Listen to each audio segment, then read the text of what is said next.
కృపగల మా తండ్రి, దయగల మా యేసయ్య, భూమి మీద బ్రతుకు కాలమంతా క్షేమంగా బ్రతకాలని ప్రతి వారు కోరుకుంటారయ్యా. నేను కూడాను. దయచేసి ఈ వాక్యం వింటున్నటువంటి బిడ్డలకు అందరికీ, వారి కుటుంబంలో ప్రతి వారికి క్షేమమును దయచేయమని మీ పాదముల చెంత మొరపెట్టుకుంటున్నాను. మీరు దయామయుడైన దేవుడు కృపామయుడైన దేవుడు, జాలి కలిగిన తండ్రి. నీ అందు విశ్వాసముంచిన ప్రతి బిడ్డకు క్షేమమును కలుగజేయు దేవుడు. నా తండ్రి, ఎంతైనా మా జీవితాలకు మీరు చాలిన దేవుడు స్వామి. దయచేసి కృప చూపెట్టుమని ప్రార్థిస్తున్నాను. వాక్యం వినే ప్రతి బిడ్డ కూడా నీ కృపలో భద్రపరచబడటానికి, నీ కృపలో స్థిరపరచబడుటకు మీరే సహాయం చేయమని వేడుకుంటున్నాను. చాలా మంచి దేవుడు తండ్రి. మీ గొప్పతనాన్ని, మీ ప్రేమను బట్టి స్తుతిస్తున్నాను. దయచేసి నీ ప్రియ బిడ్డగా మమ్ములను మా తండ్రి క్షేమంగా ఉంచుమని, క్షేమాన్ని కలిగించుమని యేసు ప్రభువు నామంలో ప్రార్థిస్తున్నాను తండ్రి. ఆమెన్. జనవరి మాసం 25వ తారీఖు 2026. ప్రియులారా, దేవుని పిల్లలు ఆలోచించాలి. బైబిల్ ఈ రీతిగా సెలవిస్తుంది. నెహెమ్యా గ్రంథం 2వ అధ్యాయం 10వ వచనం. హోరోనీయుడైన సన్బలటును, అమ్మోనీయుడైన టోబియా అను దాసుడును ఇజ్రాయేలీయులకు క్షేమము కలుగజేయి ఒకడు వచ్చినని విని బహుగా దుఃఖపడిరి. ప్రియులారా, ఇజ్రాయేలీయుల ప్రజలకు క్షేమం కలగాలని బైబిల్లో చెప్పబడిన మాటది. నెహెమ్యా షూషను కోట నుండి యెరూషలేముకి ఎందుకు వచ్చాడు అంటే తన క్షేమం కొరకు కాదు, ఇశ్రాయేలీయుల క్షేమం కొరకు. ఈరోజున ప్రభు పిల్లలుగా మనము ఆలోచించవలసిన సమాచారం, మన క్షేమం కంటే ప్రభుని నమ్ముకున్న బిడ్డల క్షేమాన్ని మనము కోరేవారుగా ఉండాలి.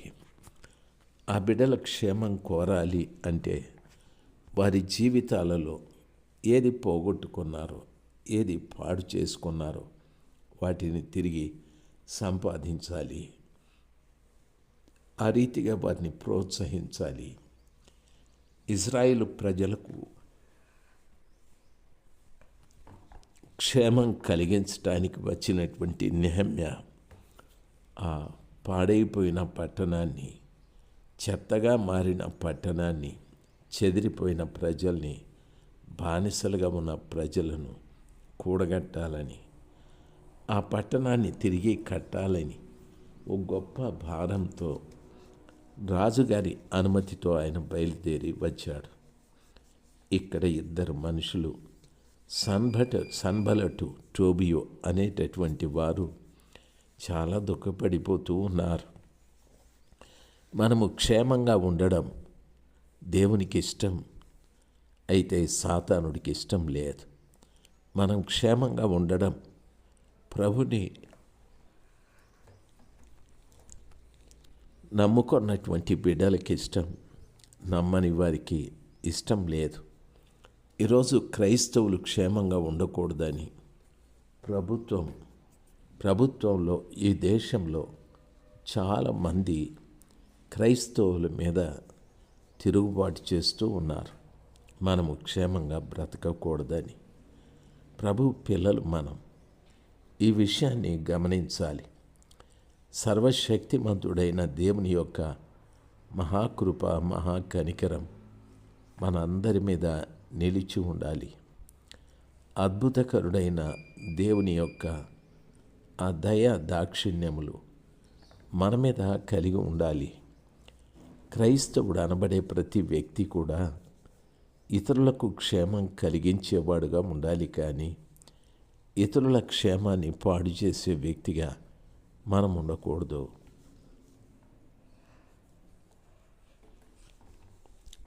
ఆ రీతిగా మనం ఉన్నట్లయితే దానివల్ల ప్రయోజనం లేదు. మనం నిజంగానే దేవుని దుఃఖపరిచిన వ్యక్తులము అవుతాం. ప్రియులారా, గమనించాలి. వాక్యంలో మనం చదువుకున్నట్లయితే అబ్రహాముతో దేవుడు మాట్లాడుతూ ఉన్నాడు. ఆదికాండం 15వ అధ్యాయం 15వ వచనం, నీవు క్షేమముగా నీ పితరుల యొద్దకు పోయేదవు, మంచి వృద్ధాప్యమందు పాతిపెట్టబడుదువు అని చెప్పాడు. అంటే అబ్రహాము చనిపోయేంత వరకు కూడా నీవు క్షేమంగా ఉంటావు.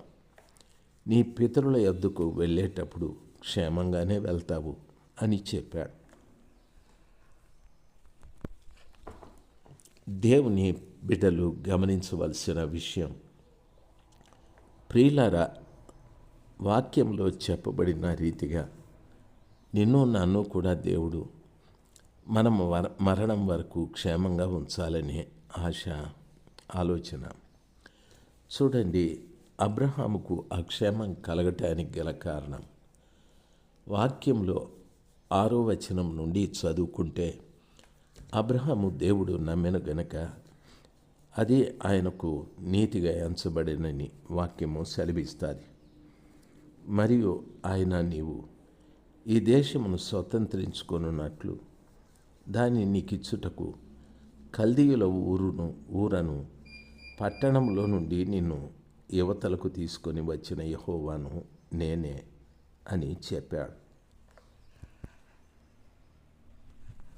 తరువాత అతడు ప్రభు అయిన యెహోవా నేను దీన్ని స్వతంత్రించుకొనేదనని నాకెట్లు తెలియను అనగా, ఆయన 3 ఏండ్ల పెయ్యను, 3 ఏండ్ల మేకను, 3 ఏండ్ల పొట్టేలును, ఒక తెల్లగువ్వను, ఒక పావురపు పిల్లను నా యొద్దకు తెమ్మని అతనితో చెప్పాడు. ప్రియులారా, గమనించాలి.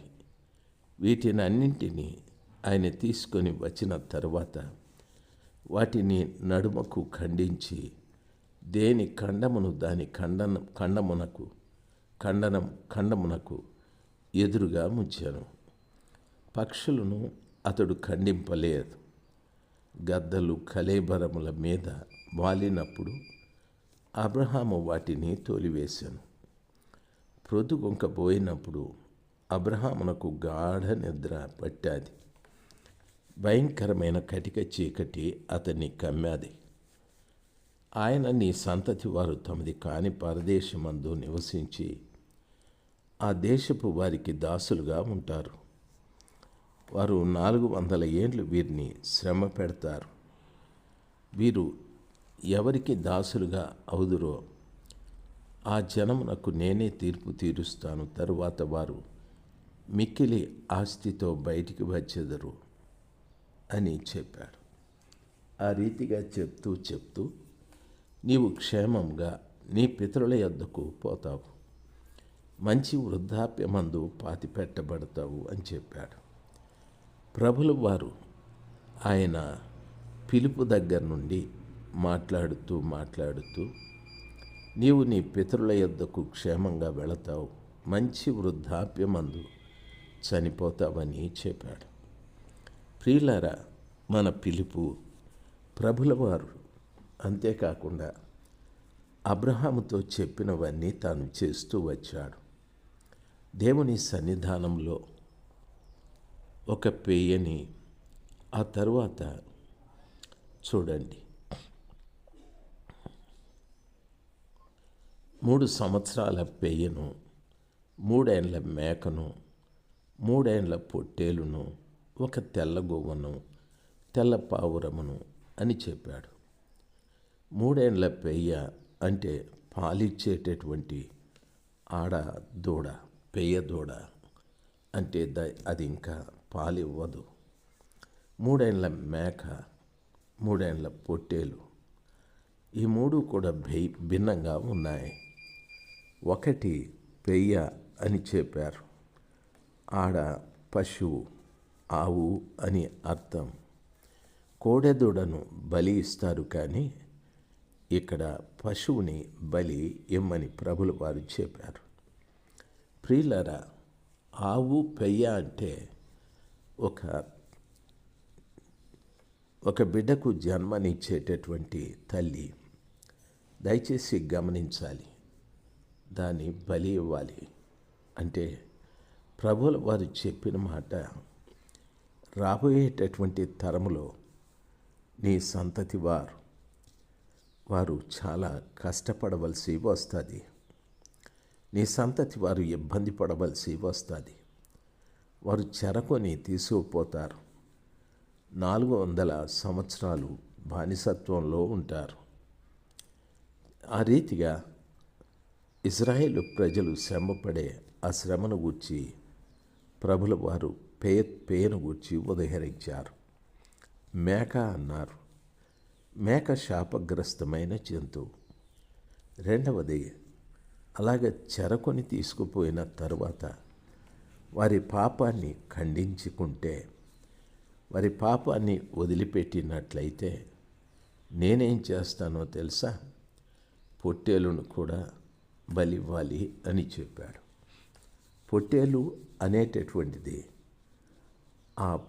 తన సొంత జనమైనటువంటి ప్రజలకు తాను తల్లిగాను, తర్వాత వారిలో ఉన్నటువంటి పాపాన్ని పూర్తిగా తొలగించటానికి పొట్టేలుగాను ప్రభుల వారు నిర్ణయించుకున్నాడు. ఆ రీతిగా చెప్పబడ్డాయి. పొట్టేలు యేసు ప్రభుల వారికి సూచన, గొర్రె మనకు సూచన. ఆ రీతిగా దేని బలి ఇచ్చి దేని ఖండనంను దానికి ఎదురుగా పెట్టాడు ఆయన. గొప్ప దేవుని పిల్లలుగా మీకు నా మనవి, ప్రియులారా, అబ్రహామును పిలిచిన పిలుపు, అబ్రహామును బలి ఇచ్చిన బలులు, అబ్రహాముతో ప్రభుల వారు మాట్లాడిన విధానము, ఆ ప్రజలను నేను బయటికి తీసుకొని వస్తాను, వారిని చెరపట్టినటువంటి ప్రజలకు నేనే తీర్పు తీరుస్తాను అని చెప్పాడు. నీవు మాత్రము నెమ్మదిగా నీ పితరుల వద్దకు చేరుకుంటావు అని చెప్పాడు. కాబట్టి క్షేమముగా మనము మరణించేంతవరకు క్షేమం కలగజేసే దేవుడు ఆయన. ఆ గొప్ప కృప మనందరికీ దేవుడు దయచేయునుగాక. ఆమేన్.